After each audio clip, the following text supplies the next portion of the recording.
আপনারা দেখেছেন খুলনায় এক আসনে আমাদের মা বোনদের কাছে যখন ভোট চাওয়ার জন্য গেছিল ইসলামী আন্দোলন বাংলাদেশ হাত পাকা প্রতীকের পক্ষে, সেখানে দাঁড়িপাল্লা নাম দিয়ে ওদের লোকেরা সেখানে প্রার্থী হল কৃষ্ণ নন্দী।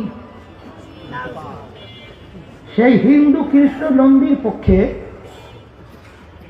সেখানে দাঁড়িপাল্লা মার্কায় আমাদের মেয়েদের উপরে, আমাদের বোনদের উপরে, আমার মাদের উপরে যেভাবে ওরা অশ্লীল আচরণ করেছে, এমনকি আমাদের মেয়েদের বোরখা পর্যন্ত ছিঁড়ে ফেলছে, ওড়না ছুটাই ফেলছে।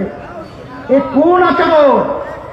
এই আচরণ আমরা কঠিনভাবে ধিক্কার সহকারে আমরা প্রশাসনকে বলবো, আমাদের অন্তর্বর্তীকালীন সরকারকে বলবো, নির্বাচন কমিশনকে বলবো, যদি এর প্রতিবাদ করা না হয়, প্রতিকার করা না হয়, ব্যবস্থা নেওয়া হয়, বাংলাদেশের মধ্যে শান্তিপ্রিয় মানুষ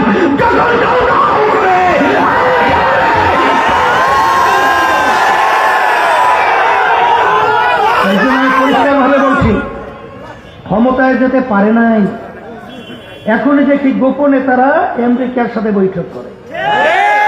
ক্ষমতায় যেতে পারে নাই, এখনই গোপনে ভারতের সাথে বৈঠক করে।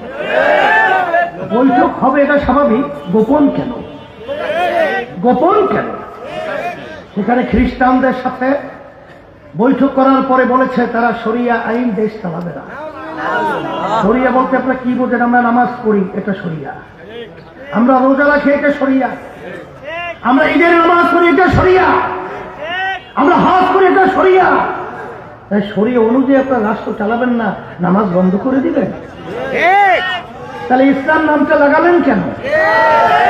ওটাকে সরাইয়া ফেলেন। তবে ভালো করে জেনে রাখেন, ইসলামের রাষ্ট্র প্রতিষ্ঠিত করবেন, কোন ইনসাফ? আমাদের বাংলাদেশের